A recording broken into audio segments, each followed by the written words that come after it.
Greetings, everyone. Pete Pardo here from Sea of Tranquility. Welcome to another episode of What's Hot with Sea of Tranquility. That's right, it's Wednesday, new release day here on the channel. Today we've got another really good release from one of our favorite bands, quite possibly my favorite band from Tennessee ever. Glasshammer, At the Gate is the name of the new one. Of course, this is part 3 of the Scalagrim trilogy. We're going to talk a little bit about that in just a minute after kind of show you what this bad boy is looking like. Cool artwork, right? St. Pete, that looks like something from a fantasy novel. Well, actually it kind of is, right? Here we have the booklet. Lyrics. I'm going to read you this little opening here from Steve Babb, founding member, bassist, keyboard player, vocalist, writer. There they are right there. So before I get into specifics, let me read you this nice little intro from Steve Babb. So he says, "This is the third album of our Scalagrim trilogy that began with Dreaming City in 2020. Scalagrim Into the Breach 2021 followed shortly after. The narrative included in this booklet purports to be excerpt from the final chapter and epilogue of the last book of the Terminus Chronicles, an imaginary series invented solely to give our concept albums a sentimental, nostalgic feel.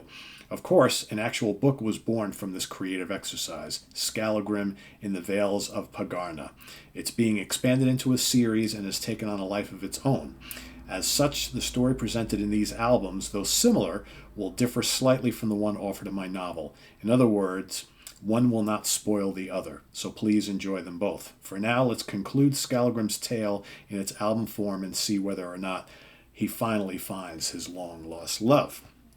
So again, if you've been following the two albums which I just mentioned that came before this, they form a trilogy. It's all one long story. Now it's been adapted into a full-blown book, but interestingly enough, the albums and the book stories are going to differ slightly, which is pretty cool because otherwise if you go and listen to all the albums and read along to all the lyrics, you're like, I know exactly what's going to happen in the book. Not going to happen that way this time. So let's take a look again. There are the band. So we've got Steve Babb, bass guitar, keyboards, guitar, lead, and backing vocals, founding member. Fred Schendel, keyboards, guitars, backing vocals, founding member. Aaron Walston, playing drums, been playing drums with him for a while. Hannah Pryor on lead vocals here. You've also got featuring John Beagley on vocals on 2 tracks. John Davison, yes, that John Davison from Yes, previously in Glasshammer, vocals on 1 track. Reese Boyd, lead guitar on 2 tracks. Okay, so before we talk about the album, I do want to show you this here. So there's some information on the book. All right, hardback, paperback, and ebook at stephenbabb.com. And if you want to check out the QR code, find out more about the book and author at stephenbabb.com. Facebook.com, Stephen Babb. Visit the author's band pages at Facebook.com/GlasshammerBand, Twitter.com/GlasshammerProg, YouTube.com, user GHProg at GlasshammerOfficial. Right, so there's all you need to know there. Thanks, Steve, for sending all this stuff. Very, very cool.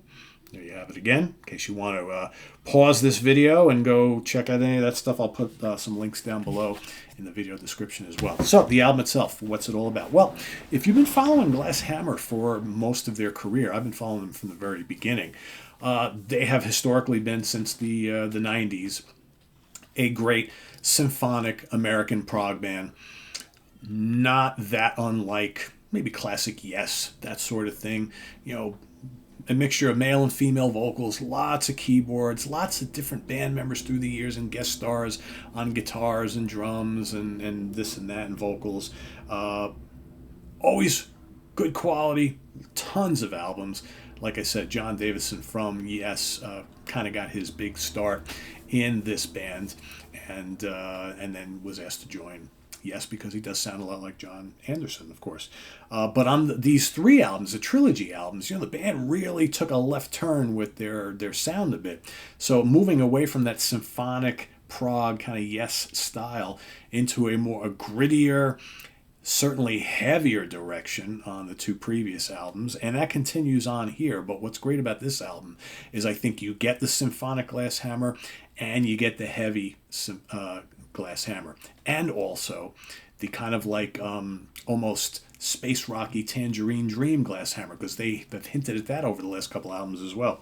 So it starts off, you get The Years Roll By, which is the kickoff track. You get Hannah's really, really good vocals. I like her singing quite a bit. And that particular first track is your typical symphonic prog style that you would expect from Glasshammer. Lots of keyboards, nice kind of sinewy guitars, the soaring vocals, really good song. Then you got Savage.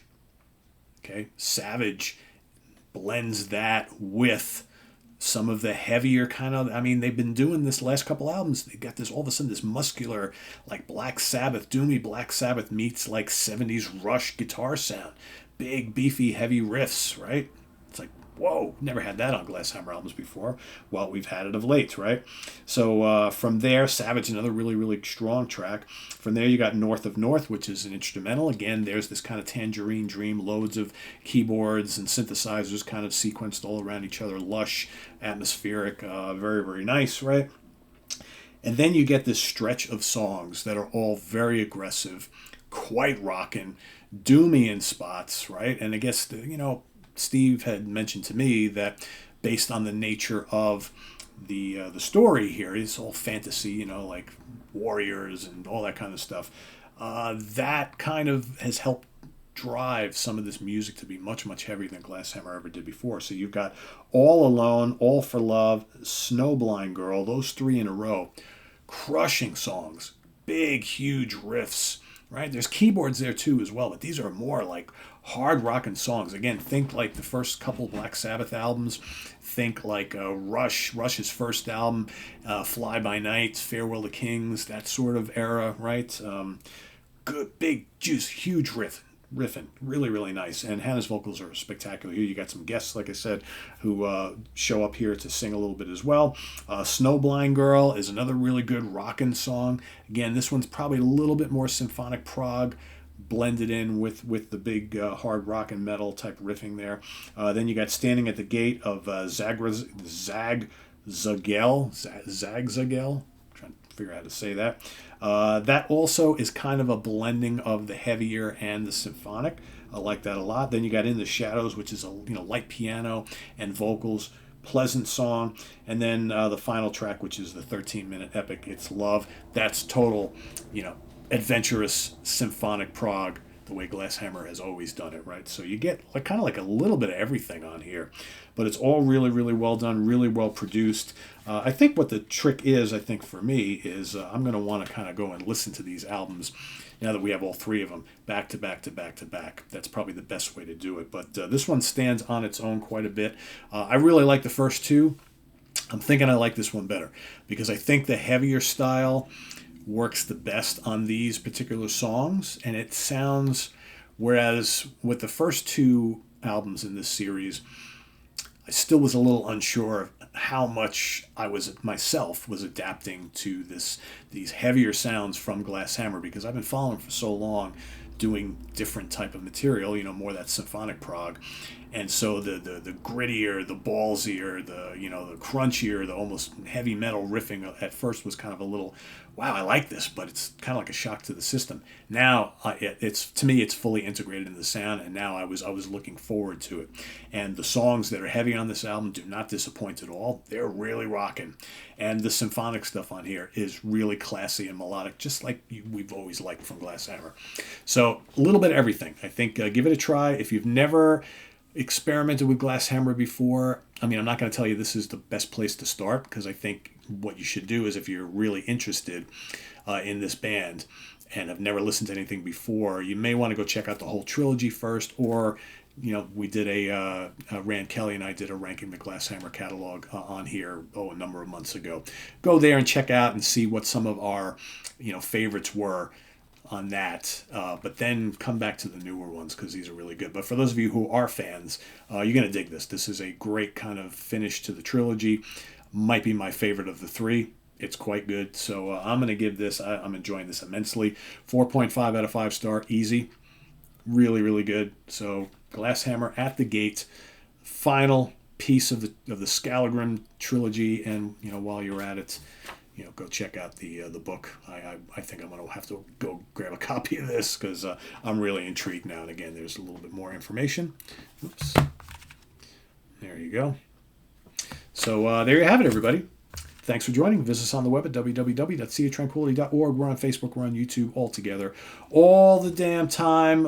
Stay tuned for more here. You might get one or two more from me here today. There's going to be a lot of new releases today and next week. There's quite a few of them we have that have been coming across our desk here. So stay tuned for more. Visit us on the web at www.seaoftranquility.org. We're on Facebook. We're on YouTube all together all the damn time. I don't know if I already said that or not. Sometimes I say it and then I forget. And then I say it again because I got the olds, right? But please do subscribe if you haven't already and click on that notification bell. I know I didn't say that. And also make sure you hit the like button before you leave. So, and I know I didn't say that. So there you have it, everybody. Stay tuned for more stuff. Like I said, we got new Clutch, new Dead Daisies, new Venom Inc. Man, we got new Steve Hackett live, Van de Plas live, The Tangent, Kings of Mercia, Damn the Machine, Impellitteri, Godly Cream Collection, David Longdon, Door One. I mean, we got new Tedeschi Trucks Band, got new Queensryche coming in. So much stuff. Having trouble listing anything else but new releases lately, right? So it is what it is. So thanks for watching, everybody. I'm Pete Pardo. We'll see you real soon here with more stuff. Take care. Bye-bye.